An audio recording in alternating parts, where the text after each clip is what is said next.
பாசம் என்பது நம் குழந்தைகள், உறவினர்கள், பெற்றோர்கள், நண்பர்கள் மீது மட்டும் இருப்பதல்ல, நாம் வளர்க்கும் செல்ல பிராணிகளுக்கும் பொருந்தும். அப்படி பாசமாக வளர்த்த நாய், பூனைகளை காணவில்லை என்றால் அதன் உரிமையாளர்கள் மிகுந்த வேதனை அடைந்து காணவில்லை போஸ்டர் ஒட்டுவதை கேள்விப்பட்டிருப்போம். நாமக்கலில் LIC ஊழியர் ஒருவர் தனது கிளியை தொலைத்துவிட்டு கலங்கி போயிருக்கிறார். இவர் வளர்த்த தென்னாப்பிரிக்கன் கிரே பேரட் காணாமல் போனது. பாசமாக வளர்த்த கிளியை மீட்டு தருவோருக்கு பரிசு அறிவித்து போஸ்டர் ஒட்டி நூதன முயற்சியில் இறங்கியுள்ளார். நாமக்கல் மோகனூர் சாலையில் உள்ள இந்திராநகர் பகுதியைச் சேர்ந்தவர் சட்டநாதன். இந்திய விமானப்படையில் பணிபுரிந்து ஓய்வு பெற்ற அவர் தற்போது LICயில் பணியாற்றி வருகிறார்.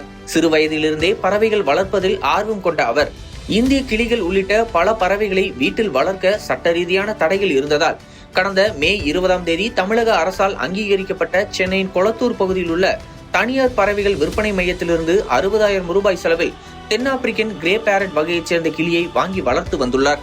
இந்த கிளி வீட்டில் உள்ளவர்களிடம் அன்பாக பேசும் திறனும் இசைக்கு ஏற்ப ஆடும் திறனும் கொண்டது.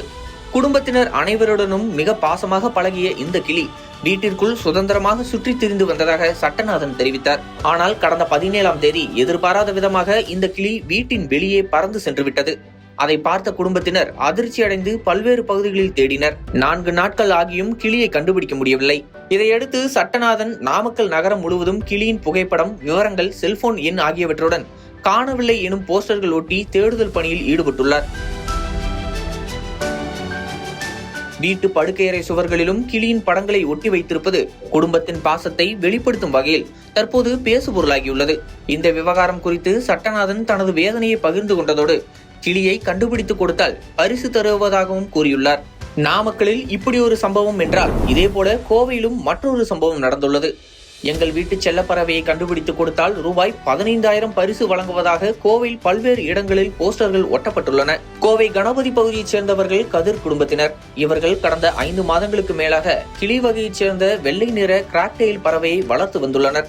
அதற்கு மியா என்று செல்ல பெயரையும் வைத்து வளர்த்து வந்துள்ளனர். இந்த நிலையில் கடந்த அக்டோபர் மாதம் 29 அந்த பறவை வீட்டிலிருந்து பறந்து சென்று விட்டதாக தெரிகிறது. அதனைத் தொடர்ந்து பல இடங்களில் தேடி பார்த்தும் பறவை கிடைக்கவில்லை என்பதால் அந்த பறவையை கண்டுபிடித்து தருமாறு அக்குடும்பத்தினர் கோவையில் பல்வேறு பகுதிகளில் போஸ்டர்களை ஒட்டியுள்ளனர்.